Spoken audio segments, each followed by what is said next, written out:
print media. Nice. Well, we're live. Welcome, everybody. Northern Utah Jobs. Got Eric Johnson here, branch manager in Ogden. Got Heidi Ben-Como, a staffing recruiter out in the Logan, Utah branch. We're going to talk about two things today, maybe three, right? First one is we're going to talk about the market insights for Utah, give you an idea of what job seekers are looking for. So really important information, just a sneak peek here. And then we're going to talk about jobs openings we have right now, right here in Northern Utah. And then Eric might give us the top 10 trends in staffing. We'll see. Maybe a couple. I don't think he's read it yet. Just a couple. Just a couple. We'll tease. Heidi is all by herself covering right now for a few minutes. So if she has to jump off, it's because she's just helping one of our team members. So with that, I think we're going to start with our intro. What do you think, Eric? Sounds good. I can read it. All right, let's hit it. 10, 9, 8, 7, 6, 5, 4, 3, 2, 1, 0. We have the biggest news ever in history right now that we're about.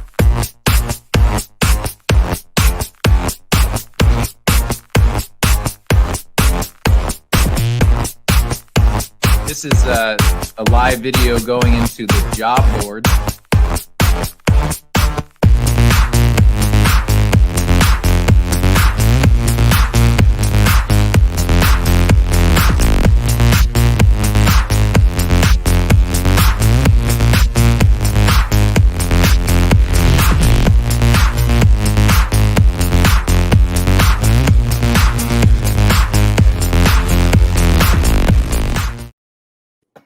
All right, we are live. Do you guys think we need to do a new intro? Is that one getting too old? Yes. Yeah, but they're so hard to make. Those are not easy. You like it though. It's a good project for you this weekend. Yeah, it's nice when I wake up at 1 a.m. and got an extra couple hours for the day, I can jump into doing something like that. Start looking for some sound files and stuff. Yeah. Yeah. Okay, so we're going to talk about jobs. So if you're a job seeker, stay tuned. We've got a lot of different openings right now, some new openings, some new opportunities. You don't want to miss this. We're going to talk about if you're an HR manager or hiring manager, you're going to want to pay close attention. We're going to share some insights into the Utah market, some data we've collected locally here to give you an idea of what's going on in our industry and what job seekers are looking for. This will help you find better people, better placements, what's motivating them and what's not motivating them, like commute. People are less likely to commute 30 minutes or more to their job. And that's important to know if you're in a location that requires a 30-minute commute, or you're drawing from other communities to fill in your workforce. And those people need to commute 30 minutes or more. So this is exciting data. This is Q4 data. It's the latest and greatest, right off the press. And we're going to jump right into it. And then Eric might share some insights of his own. So into the staffing industry. So this is going to be fun. Are you guys ready? Maybe, maybe not. About as ready as we're going to be. There you go. By the way, Heidi here, she is the new TikTok celebrity for the staffing industry. And Heidi, what's been going on with TikTok? Okay, so I was very, very hesitant to download TikTok because, I'm not techie in the least, and it's addictive, and I just couldn't bring myself to download TikTok. But then Mr. Stephen Farrell over here says, I need somebody to go on TikTok, and I was like, well, I guess if it's for work, I can justify it. So I made a TikTok page, and I've got 4 or 5 posts on there right now. My followers have increased in the last 4 days I'm at 200 now, which is awesome. You are not. That was cool. Are you serious? Yeah, I thought that was cool. I don't even have 200 people on Facebook that follow me, so I thought that was really cool. But there are some funny videos on there. It's not super serious and all about hiring. It's more of getting to know the personalities of Paula and I here in the office, getting you more comfortable with us as recruiters, because we want to make you as comfortable here in the office as possible. We know it could be a little scary going in for your interview for a job, so we want to make sure that you're comfortable. And that's part of what this TikTok is about, making you comfortable with us and with our office and making Elwood Staffing not this foreign name anymore. That is really cool. So follow Heidi. She's got 200 followers already. What's your handle? Northern Utah Staffing. Northern Utah Staffing. So pay attention, you other staffing agencies. Watch this take off. Watch and learn. I always find it interesting, Heidi. There's still every staffing agency out there locally. They can't figure out this social media thing. They don't know how to connect with their team members, right? They don't. Well, and the funny thing is with COVID, 90% of people are on social media over any other platform right now. So on social media or TikTok? Social media. Okay, social media as a whole. Like any kind of social media, rather than just driving around to find a job or using the newspaper or all of that is like way in the past, especially after and during COVID. Yeah. It's all on social media now. So it's best to get on this bandwagon before it leaves without you. Yeah, absolutely. All right, so I'm going to share with everyone here. This is on elwoodthinks.com. This is our applicants market insights. So we just to give you some context, we take a survey of everybody as they come through our doors. You know, how much are they willing to make? Are they willing to commute? What motivates them, you know, for a job? Is it pay? Is it the company that we're hiring for? Is it the benefits? And these are just standard questions that every applicant answers as they go through the application process. And so we collect this data real time and we provide it, these insights to our clients on a quarterly basis, sometimes monthly if needed, and gives you just a real time pulse on what's going on in the market. And so I'm excited to share with everyone here the Q4 2020 Utah market insights. And what we're measuring here at the top is job seeker optimism, right? How optimistic are people about the jobs in Utah? And you'll see here that 86% are optimistic about the quantity of jobs. Think about that for a minute. Quantity. Eric, Heidi, how do you feel about the quantity of jobs here in Ogden and Northern Utah? Do we have a lot of them? Yeah, definitely, especially in the industries that we most support. There's definitely opportunity. Yeah. There's a reason why 86% feel they're really optimistic about the quantity of jobs. And then we have 90% are optimistic about the quality of jobs. Isn't that interesting?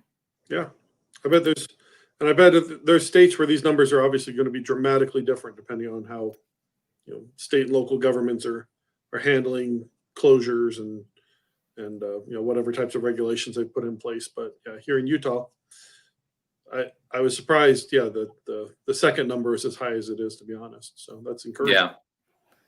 And then we have the quality of job or the quality of wages. So 81% are optimistic about the quality of wages. And I actually thought that number would be quite higher given the race to the top with wages in the market. Every company's really been stepping up and raising their wages and being very competitive. And it's created a unique fishbowl of wages in Northern Utah, and wages just keep going up and up. And so 81% of job seekers in Utah, I bet you it's much higher in Northern Utah, are optimistic about the quality of wages. So if you're a hiring manager, if you're a plant manager, if you're a business owner, CEO, and you're looking at this, you're probably asking yourself, like, how does this reflect in my facility? What does this translate over to my team's ability to recruit job seekers, to attract talent? And my takeaways, if I was a hiring manager for a large manufacturing facility, is one, I got competition, right?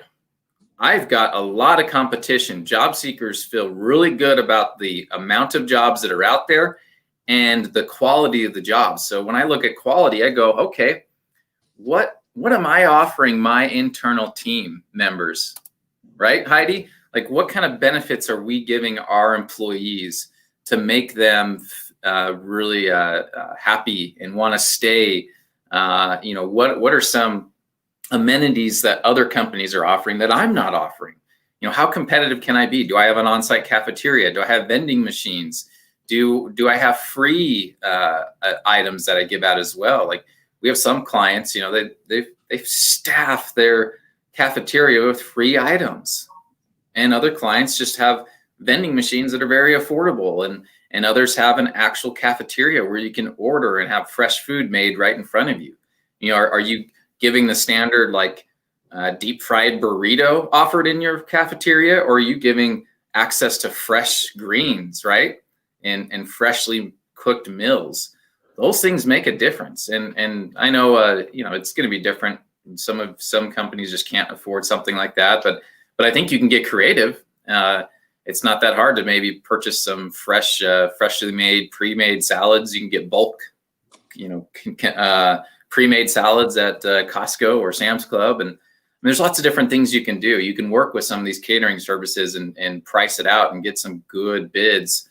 But if I'm a company that's looking at the market and how I can attract job seekers, I definitely, I need to look at how am I remaining competitive, because there's a lot of companies, there's a lot of industries here, and there's a lot of options. As you can see, the quantity is up at 86%, and that's in Utah. I bet you it's 90 to 95% in Weber, Davis County, and probably in the 86% range there in Cache Valley.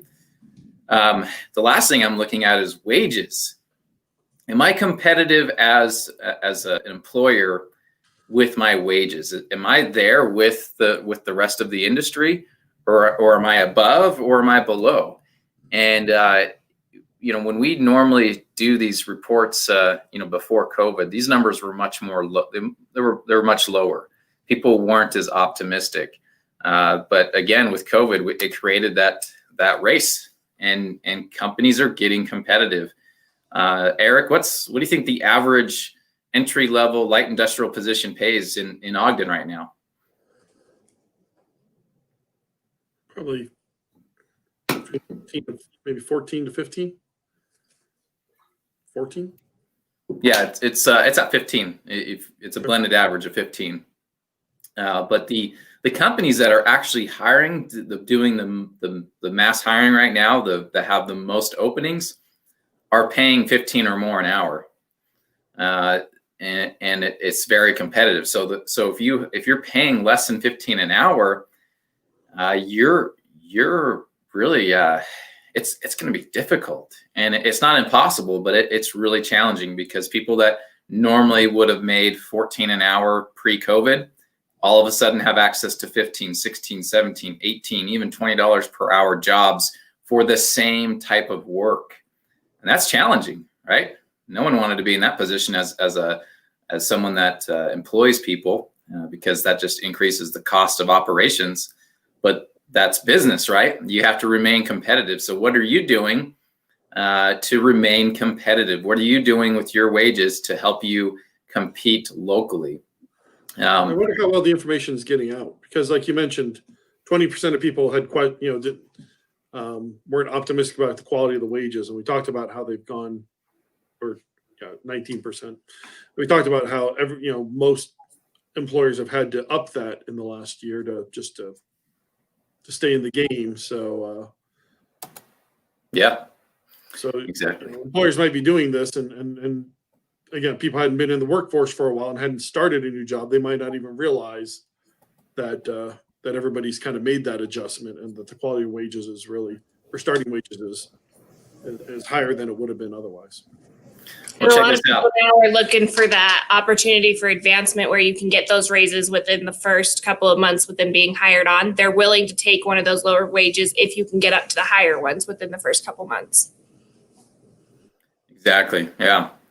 When you look at this slide here, this is the national average, right?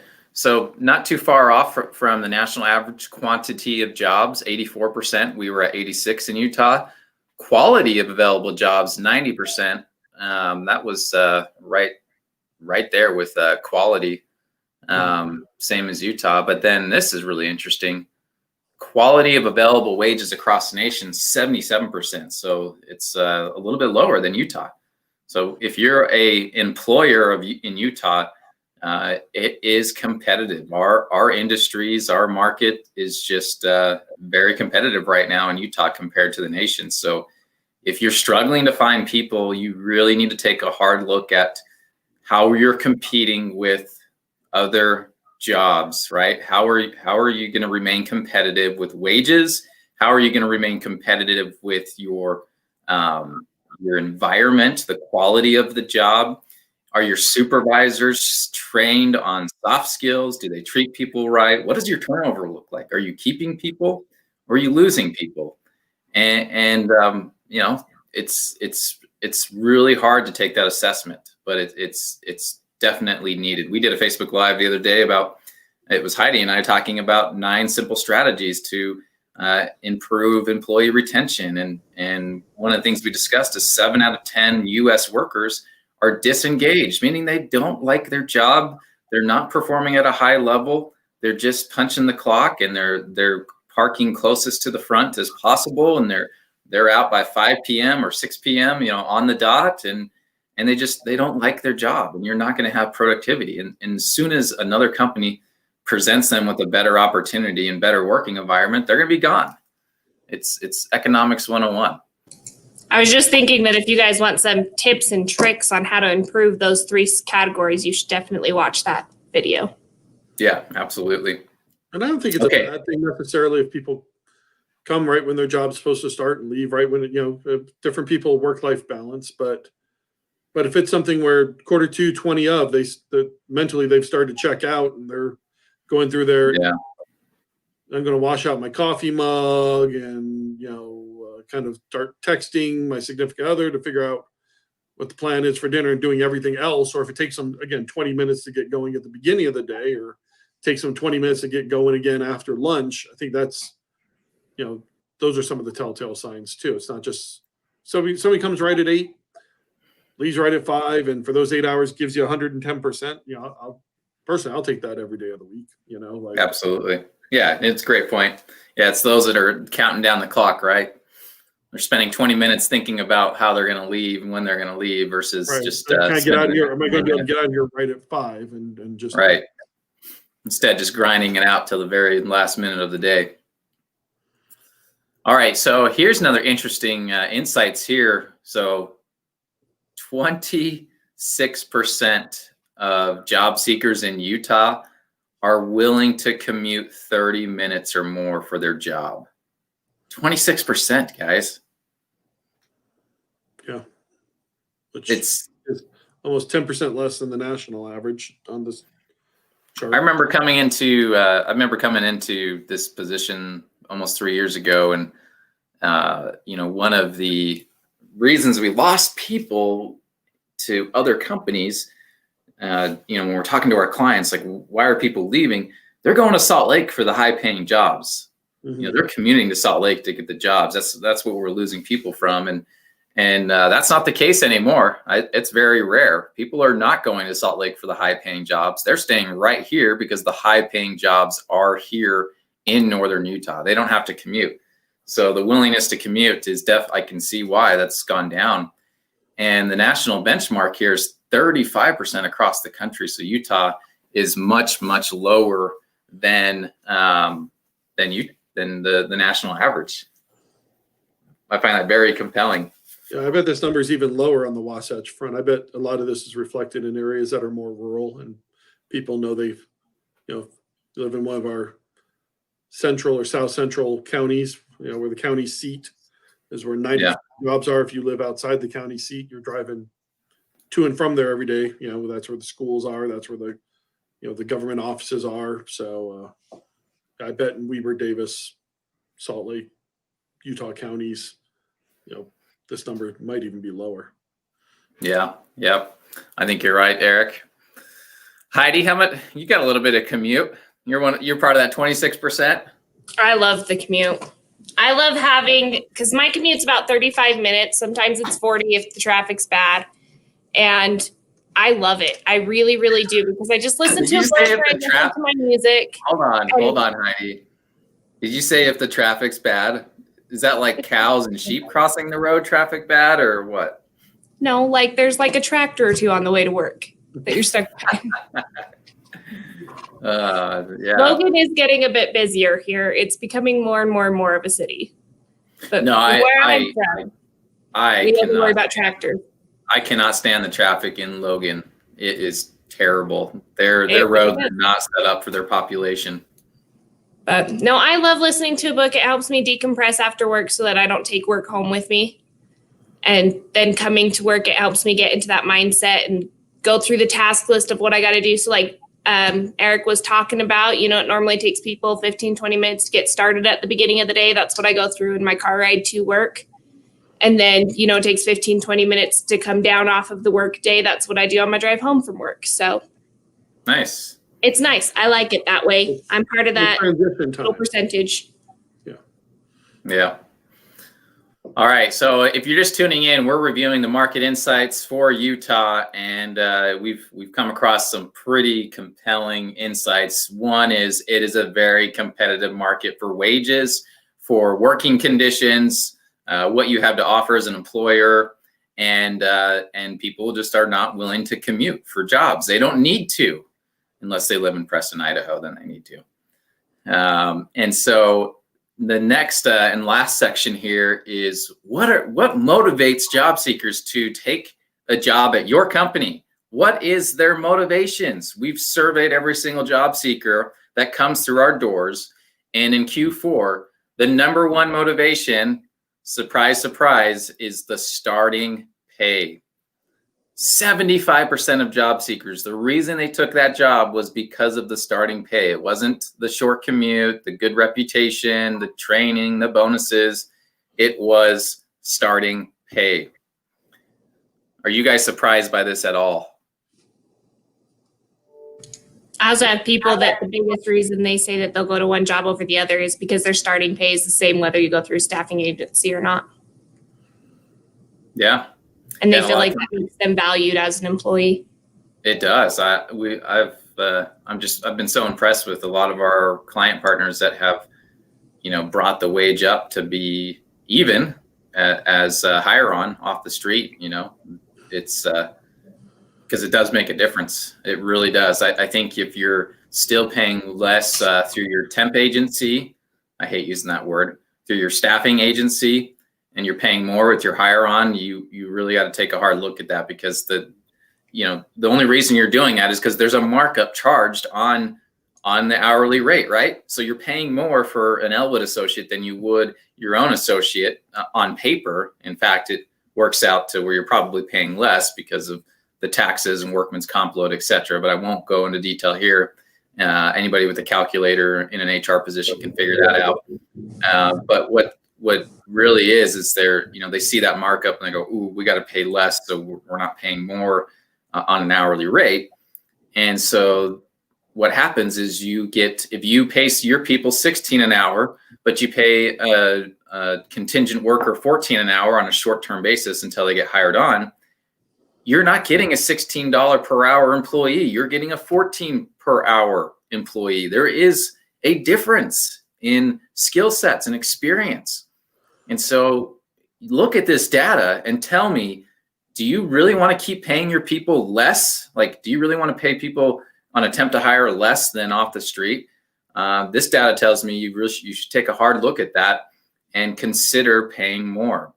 And what this data also tells me is, based on the first slide of how optimistic people are about wages, almost 90%, you need to have your wages in line with the rest of the market.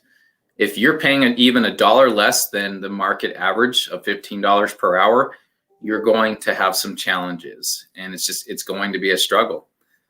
So it's 75%. You know, numbers speak volume. Like when I look at this, like if I'm an employer, I go, woo, okay, like this is pretty cut and dry.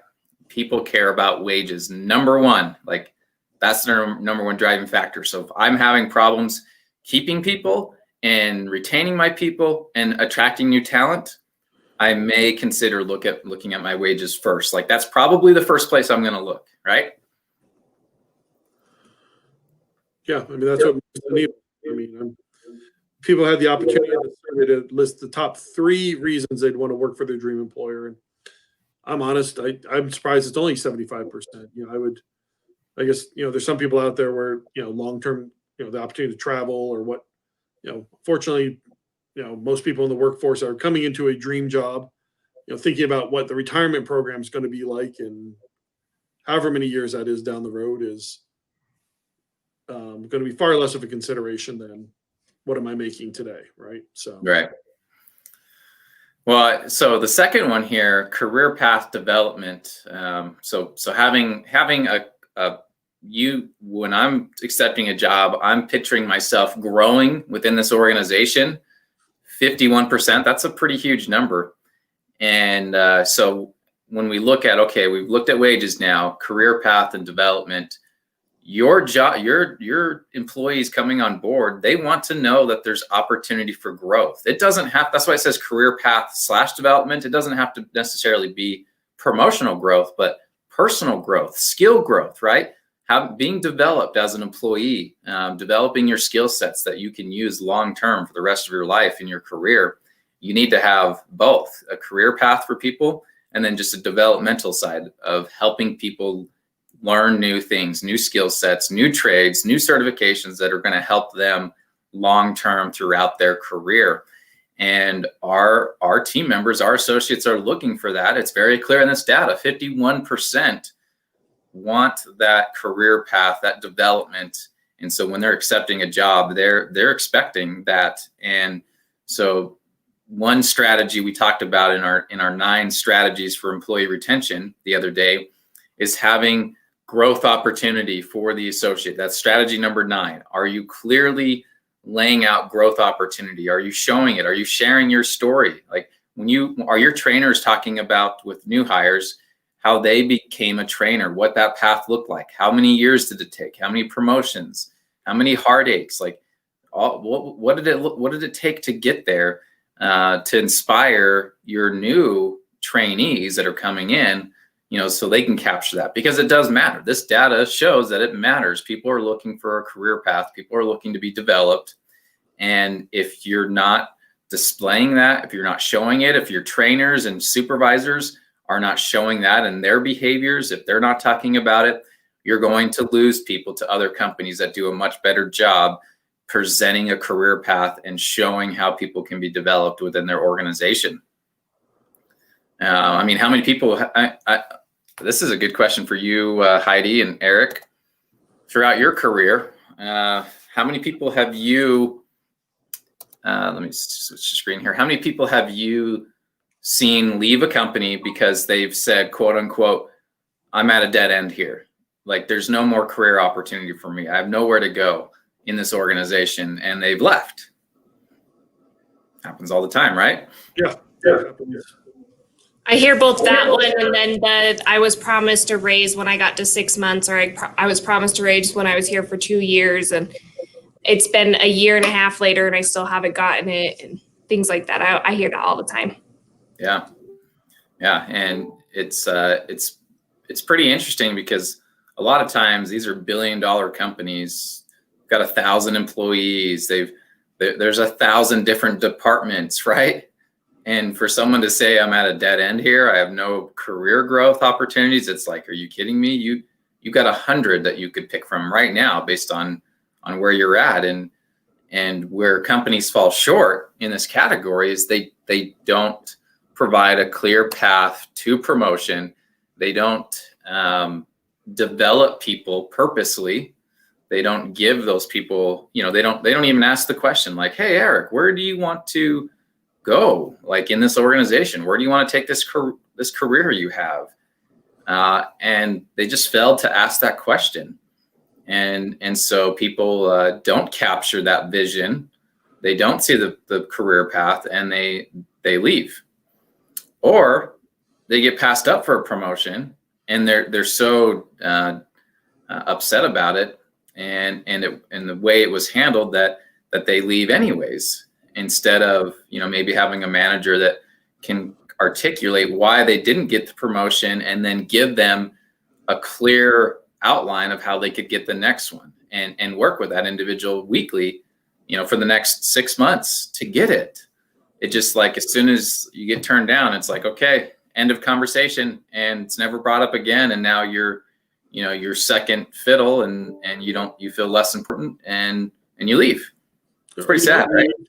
You stay, but you're not engaged anymore. You're not the same employee that you were prior to that. So, because you're disgruntled. You haven't physically left, but you're basically mentally 1 foot out the door, or just decided you're not going to give what you've given before because you don't feel valued anymore. Yeah. So other things I find interesting on this data, it's much smaller, is student loan repayment. So having a tuition reimbursement program. Well, most companies have that. Like, that's like their staple of extra benefits. Like, we're going to help you pay for your student loans. And it's like, wow, only 3% care about that. That surprised me. Does that surprise you guys? I think it just depends on where you are in your career field. Like my student loans are long since paid off, and I don't plan on going back to school. So that's not something that would move the needle for me if I was, looking for my dream employer. But obviously, people are coming right out of school. You think that would be a lot higher. The help with that would be equal. Would seem like it would be an equal benefit, or more so than even the starting pay. Yeah. I look at that, and I bet you if we surveyed, all the companies in the light industrial space in Utah, and asked them how many are taking advantage of their student loan program, their tuition reimbursement, if I was a betting man, I would say 3% of their workforce at the highest, like at their peak, are taking advantage of the program. It's probably less than 1%. And so it's a cool program for those that get to use it, but adding it at the top of your brochure as the first thing might not be the best idea. Maybe have that at the bottom of the brochure, because it's at the bottom for motivations for people to come and work for you. Company products, service discounts at the bottom, travel opportunity, retirement programs. It's just not. It's not the same. It's not the motivating factor. It's pay, and it's career path, good reputation. I mean, those are the big three. And short commute is part of that. So if you're again watching this as a jobs, someone that hires employees, and you're struggling to compete locally, you need to look at this index here. People are very optimistic of the quantity of jobs, the quality of the jobs, and the quality of the wages. Everyone's very optimistic about that, about wages and jobs and the amount of jobs that are here in Utah. And so you can't just, whatever you did pre-COVID that was barely working for you, you can't continue to do that. If you think you can still pay less than for the staffing agencies than you do your own employees, you need to consider that change.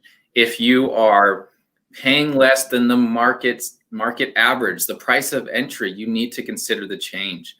I know it's a costly change, but look at the cost of having unfilled orders for your vendors, the amount of revenue you're losing every single day because you're not hitting your volume. Think of the people you're losing because you're working them too many hours. The talented ones, the ones that have been working, day in and day out for you for years, all of a sudden hit burnout and they're gone overnight. Like, can you put a price tag on somebody that's been with you for 3 years, that they're a master of their trade, and they can do the work of 10 new hires that by themselves? Like that's hard to lose, and that's hard to really put a number on. And so the amount of money that you're losing because your wages are lower than the entry level wages in the market, you need to figure it out. You've got to take a look at your budgets and maybe you do some price controls internally. Maybe you increase the prices of your goods out to your customers, but something's got to change. If you're struggling to find people, you take a look at this index. Let me know if I can email it to you. My email is at the bottom of the screen here, stephen.farrell@elwoodstaffing.com. I've got a lot more insights. I've got individual market data for Weber County, Davis County, Box Elder County, Cache County, so we can dig into that. But it's very closely aligned to what you're looking at for Utah. And we can talk about some strategies of how you can be more competitive in the market. I don't expect it to be any less competitive in Q1, Q2, or even throughout the year. Do you, Eric or Heidi? Do you think wages are going to come down? Do you think the optimism of job seekers are going to come down? Not anytime soon. I mean, I don't know, where we'll be this time next year, the end of this year. Maybe things will start to flatten out, but yeah, things aren't going to go backwards. That's for sure. And if the market stays tight, we might just keep seeing things tick upward and upward. So, yeah, I agree. Heidi, how about you? I think that we're definitely going to see an increase in wages and maybe a decrease in available jobs. That's my prediction. Because I think that people are going to start increasing their wages and that they're going to get all of their openings filled quickly. But we're going to have that decrease in jobs available, since right around Utah, there is so many jobs right now. We are having a lot of people move in from out of state, and you see that within the housing market as well. And all of that is increasing. And so the jobs are going to get filled. But I think that wages are going to continue to increase, but the jobs are going to decrease. Yeah, that's a good point. There's a lot of people moving in out of state. I mean, we bust in over 100 people from Wyoming. They're still being bussed in to work Utah jobs.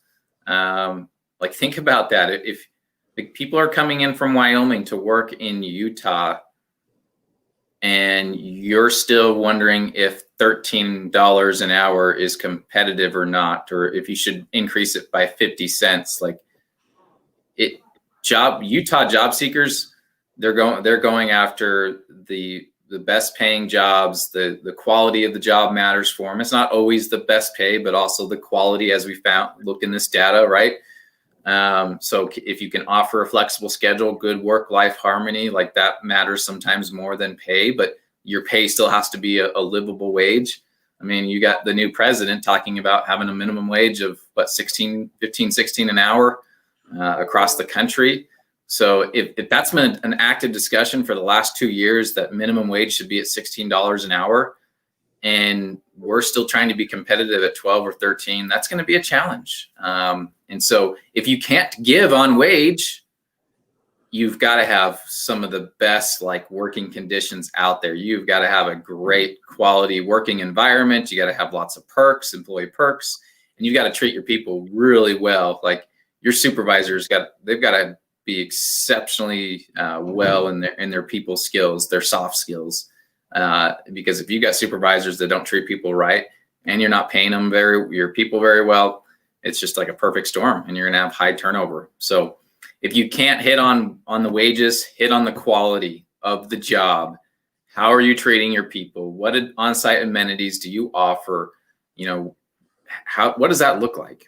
And if you treat people like a number in your facility, if you just, if you're walking up and down the aisles and your supervisors are always yelling at their associates, if you're always yelling at your supervisors, you got a problem on your hands. And it's a systemic problem, and it's not going to be an easy turnaround. It's going to take you months, if not a year. If you think about the reputation of your company and how you treat your people, if you have high turnover, that means you have very disgruntled employees that are leaving and they're telling their friends and family. And so at some point, like, when do you lose the community at large, right? When do you lose the job seeking community? When do they go, oh, you're hiring? Like, yeah, I've heard so many bad things, and they don't even consider coming. And so you may change everything around inside of your facility. You may improve your supervisor's management skills and people skills, but it could take you a year to earn the community's trust back, because the 700, 800, 900 people that you lost last year, influenced probably 10,000 people total in a negative way. And that's hard truth, right? When I was a retail manager, I know it's kind of off on a tangent here, but I had a store that had lost the community, bad customer service for years. And so people stopped going to it. And I came in there and I'm like, wow, like we should be doing 10 times what we're doing in revenue, but we're not. Like, we don't have the customer traffic and none of the marketing campaigns are working. And so I pretty much replaced the entire team, and we changed the culture in the store when it comes to how we treat our customers. And we worked really hard to make sure every customer counts, and we took care of them, made them feel very important, and we had their best interests in mind. And it took several months for that to get out in the community, for people to start saying, hey, man, this store has changed. Like, it's upbeat, it's fun, they're so nice, like, you got to go. And over time, we won the community back. And it takes longer for good news to get around than bad news, right? Yeah, it really does, right?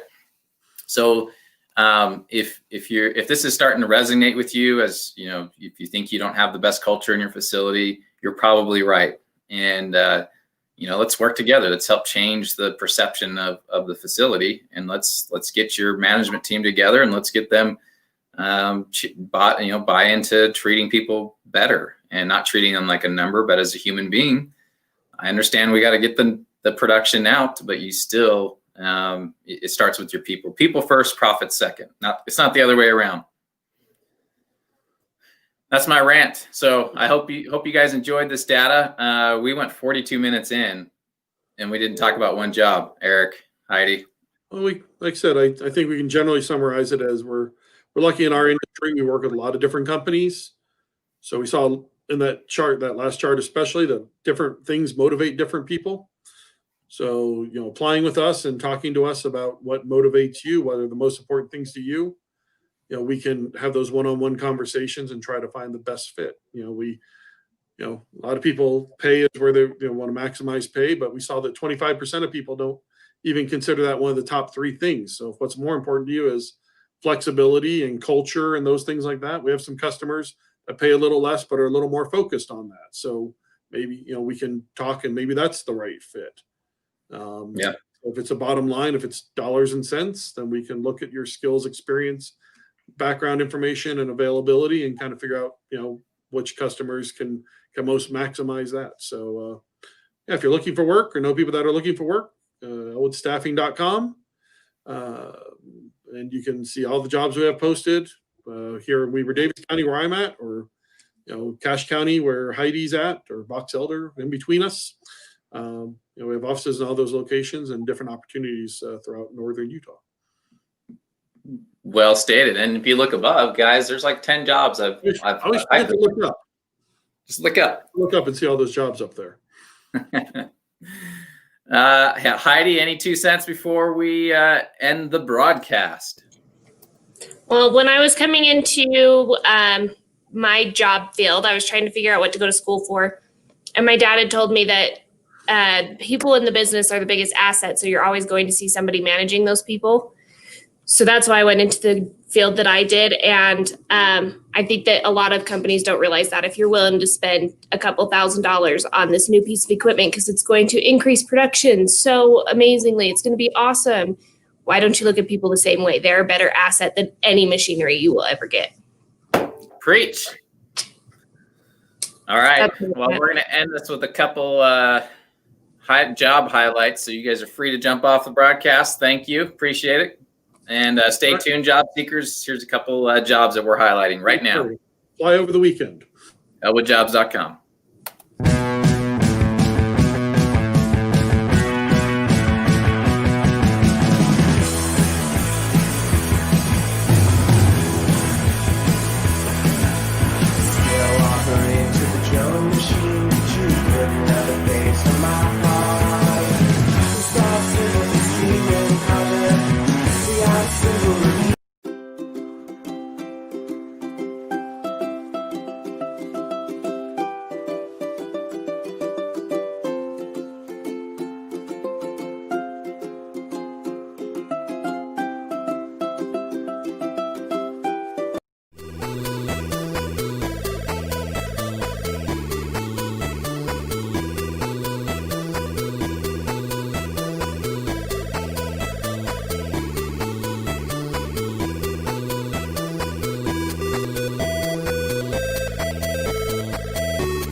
All right, guys. Thanks, everybody. We're signing out. Have a great weekend.